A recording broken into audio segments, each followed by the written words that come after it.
ആശുപത്രി വരാന്തയിൽ കൂടി ഓടുമ്പോൾ അവൻ ചുറ്റുമുള്ളതൊന്നും ശ്രദ്ധിച്ചില്ല. പിന്നിൽ നിന്നും കേൾക്കുന്ന അജുവിൻ്റെ വിളിയോ സുഭദ്രയുടെ തേങ്ങലോ അവൻ അറിഞ്ഞിരുന്നില്ല.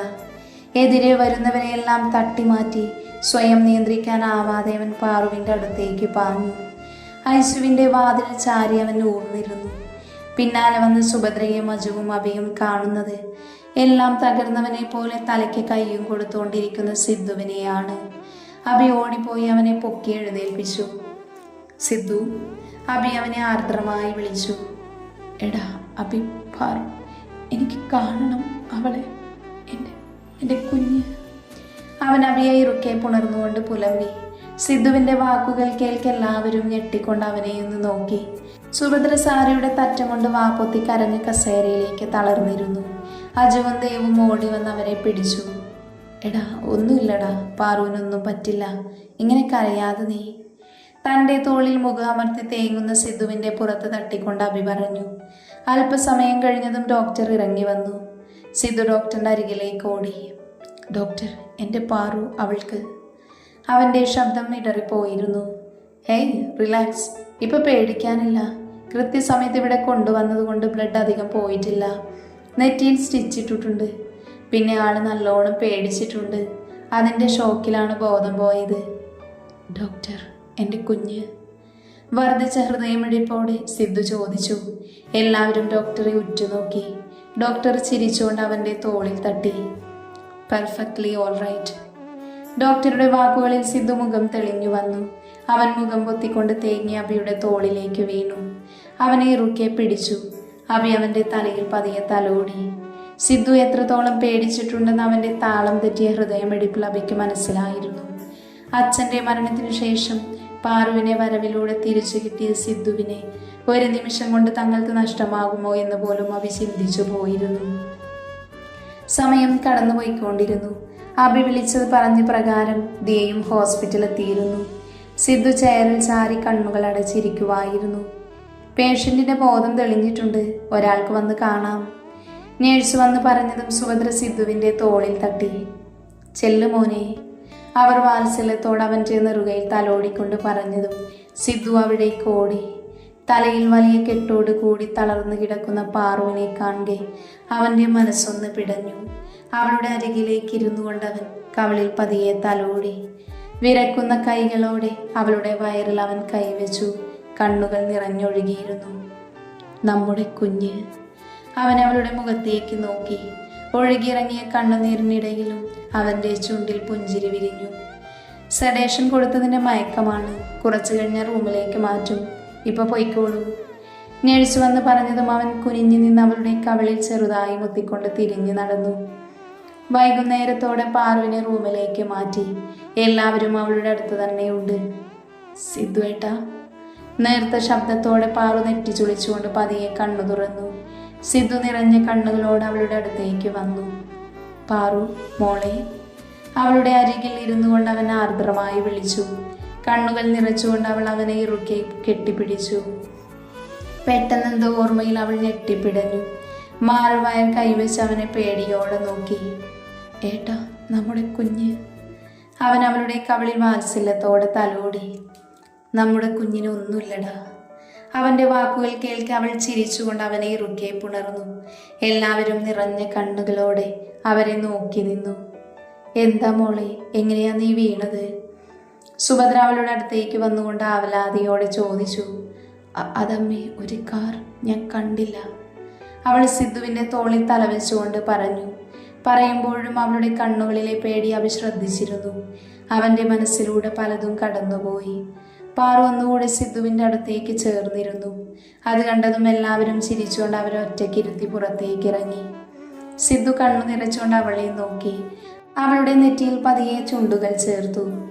ഒരുപാട് നൊന്തോ പാറു? അവൻ അരുമയായി അവളോട് ചോദിച്ചു. അവൾ കണ്ണുകൾ ഉയർത്തി സിദ്ധുവിനെ നോക്കി. ഇത്ര സമയം കൊണ്ട് തന്നെ അവൻ വല്ലാതെ ക്ഷീണിച്ചിരുന്നു എന്ന് അവൾക്ക് തോന്നി. മുടിയെല്ലാം അലസമായി കിടക്കുന്നുണ്ട്. ഇട്ടിരിക്കുന്ന ഷർട്ടും ചുക്കി ചുളിഞ്ഞാണിരിക്കുന്നത്. അവൾ അവനോട് ഒന്നുകൂടെ പറ്റിച്ചേർന്നു. സിദ്ധുവേട്ടാ, പേടിച്ചു പോയോ?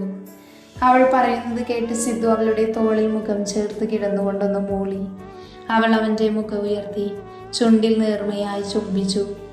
അവൻ പുഞ്ചിരിച്ചുകൊണ്ട് അവളെ ഒന്ന് നോക്കി. പിന്നെ അവിടെ പതിയെ അവളുടെ വയറിൽ കൈവച്ചുകൊണ്ട് അവളെ നോക്കി. അവൾ പുഞ്ചിരിയോട് അവൻ്റെ കൈകൾക്ക് മേലെ കൈകൾ വെച്ചു. നമ്മുടെ കുഞ്ഞ് പറയുമ്പോൾ അവളുടെ കണ്ണ് നിറഞ്ഞിരുന്നു. അവൻ അവളുടെ കണ്ണുകളിൽ ചുണ്ടുകൾ ചേർത്തുകൊണ്ട് നിറഞ്ഞ മനസ്സോടെ പുഞ്ചിരിച്ചു. എന്താടാ, എന്തു പറ്റി? നിന്റെ മുഖത്തെന്തൊരു വല്ലായ്മ? പുറത്ത് കുറച്ച് മാറി നിൽക്കുന്ന അബിയുടെ തോളിൽ കൈയിട്ടുകൊണ്ട് സിദ്ധു ചോദിച്ചു. എടാ, എനിക്കെന്തോ പാറുവിനെ മനഃപൂർവ്വം ചെയ്തതുപോലെ. നടന്നത് എന്താണെന്ന് പറയുമ്പോൾ അവളുടെ മുഖത്ത് പേടി നിറഞ്ഞത് ഞാൻ കണ്ടതാ. അവൻ അസ്വസ്ഥതയോടെ നെറ്റിയൊഴിഞ്ഞു. നീ എന്താ ഉദ്ദേശിക്കുന്നത് അബി? മിഥുൻ അവൻ പറയുമ്പോൾ സിദ്ധുവിൻ്റെ ശബ്ദം കനത്തിരുന്നു. ഇനിയും നമ്മൾ ഇങ്ങനെ നിന്നാൽ ശരിയാവില്ലടാ.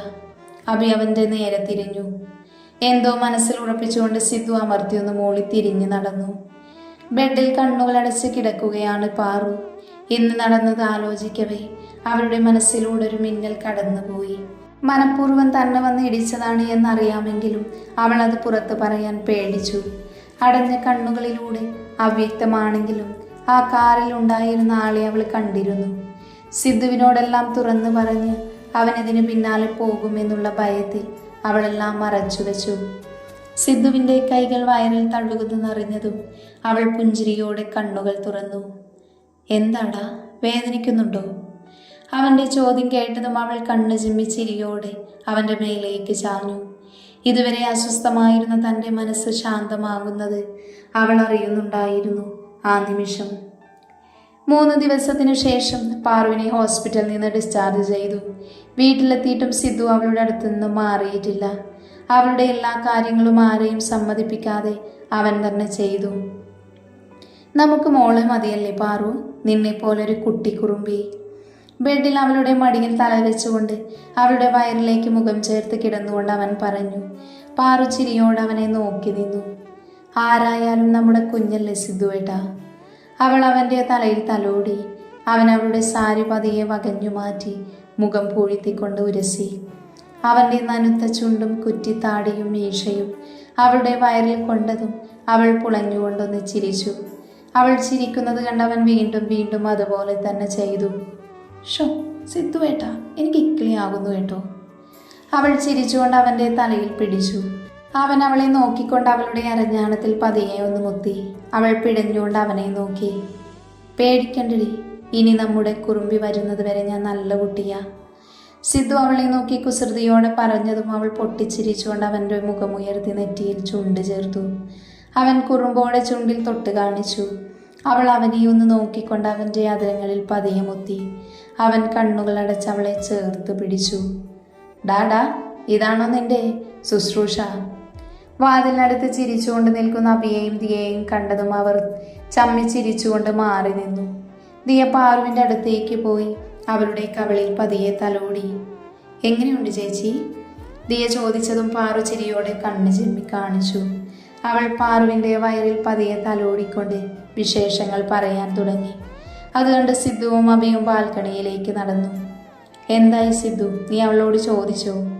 അബിയുടെ ശബ്ദം ഗൗരവം നിറഞ്ഞു. ഇല്ലടാ, അവൾ നോക്കിയാവട്ടെന്ന് കരുതി. ഹോസ്പിറ്റലിൽ നിന്ന് വന്നിട്ട് കുറച്ച് ദിവസമായതല്ലേ ഉള്ളൂ. സാവധാനം ചോദിച്ചാൽ മതി. നീ ചോദിച്ച അവൾ പറയാതിരിക്കില്ല. നമ്മുടെ സംശയം ഒന്ന് ഉറപ്പിക്കാൻ വേണ്ടി മാത്രം.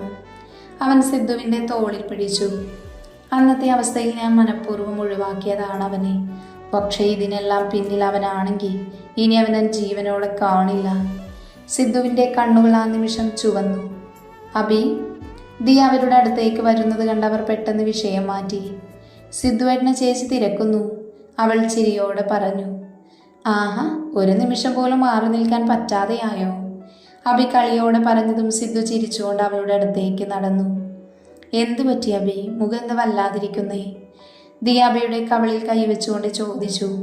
അബി അവളെ ചേർത്ത് പിടിച്ചു. അവിടെ കാണുന്ന ചെയറിലേക്ക് ഇരുന്നുകൊണ്ട് അവളെ മടിയിലേക്ക് ഇരുത്തി. ദിയ അവനെ തന്നെ നോക്കി നിന്നു. അവരുടെ മാറിലേക്ക് തല ചായ്ച്ചു വെച്ചുകൊണ്ട് അവൻ കിടന്നു. അവൻ്റെ മനസ്സ് അസ്വസ്ഥമാണെന്നറിഞ്ഞതും മറുത്തൊന്നും ചോദിക്കാതെ ദിയ അവനെ ചേർത്ത് പിടിച്ചു. കുറച്ചു സമയം അവളുടെ ചൂടിൽ അങ്ങനെ തന്നെ കിടന്നതുകൊണ്ട് അബിക്ക് വല്ലാത്ത ആശ്വാസം തോന്നി. അവൻ തല ഉയർത്തി അവളെ ഒന്ന് നോക്കി. അവൻ നോക്കുന്നത് കണ്ട് അവൾ ചിരിച്ചുകൊണ്ട് പുരികം പൊക്കി.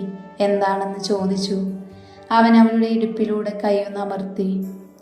Diya, I need it. അവൻ്റെ ശബ്ദം ആർദ്രമായിരുന്നു.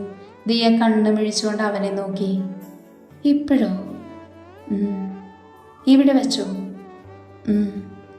ആരെങ്കിലും വരില്ലേ? I don't care. അവൾ തിരിഞ്ഞ് റൂമിലേക്കൊന്ന് എത്തി നോക്കി. പാറു സിദ്ധുവിൻ്റെ തോളിൽ ചാരി കിടക്കുന്നുണ്ട്. ബാൽക്കണിയുടെ സൈഡിലായതിനാൽ തങ്ങളെ അവർക്ക് കാണാൻ കഴിയില്ലായിരുന്നു.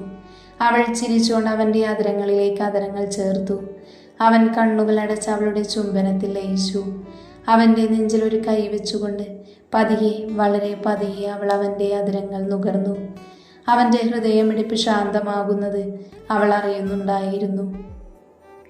തലയിൽ വല്ലാത്ത വേദന തോന്നിയതിനാൽ ഒന്ന് മയങ്ങിയതായിരുന്നു പാറു. ഉറങ്ങി എഴുന്നേറ്റപ്പോഴേക്കും അവൾക്ക് നല്ല ആശ്വാസം തോന്നി. ബെഡിൽ പതിയെ എഴുന്നേറ്റ് ചാരിയിരുന്നു. പെട്ടെന്ന് ഫോണിൽ നോട്ടിഫിക്കേഷൻ സൗണ്ട് കേട്ടതും അവൾ ഫോൺ കൈ നീട്ടിയെടുത്തു. ഒരു നമ്പറിൽ നിന്നും ടെക്സ്റ്റ് മെസ്സേജ് ആയിരുന്നു അത്. അവളൊന്ന് സംശയിച്ചുകൊണ്ട് ഓപ്പൺ ചെയ്ത് വായിച്ചു. പാർവതി, ഇതുകൊണ്ട് നീ രക്ഷപ്പെട്ടു എന്ന് ആശ്വസിക്കണ്ട. നിന്റെ പിന്നാലെ തന്നെ ഞാനുണ്ട്. So see you dear.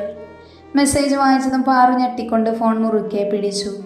ആരാണ് തനിക്ക് പിന്നിൽ? എന്തിനാണ് അവർ തന്നെ ഉപദ്രവിക്കുന്നത്? ഓരോന്ന് ആലോചിച്ചുകൊണ്ട് അവൾ തലക്ക് വീണ്ടും കൈ കൊടുത്തിരുന്നു. തലവേദന കൂടുന്നത് പോലെ തോന്നി അവൾ. ഒരു കൈ കൊണ്ട് തല അമർത്തി പിടിച്ചുകൊണ്ട് അവൾ കണ്ണുകൾ അടച്ചു.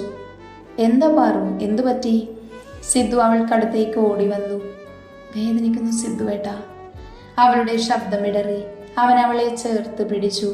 അപ്പോഴാണ് അവളുടെ കയ്യിലിരിക്കുന്ന മൊബൈൽ അവൻ കാണുന്നത്. പാറു, ഫോൺ എടുക്കരുതെന്ന് ഞാൻ പറഞ്ഞതല്ലേ?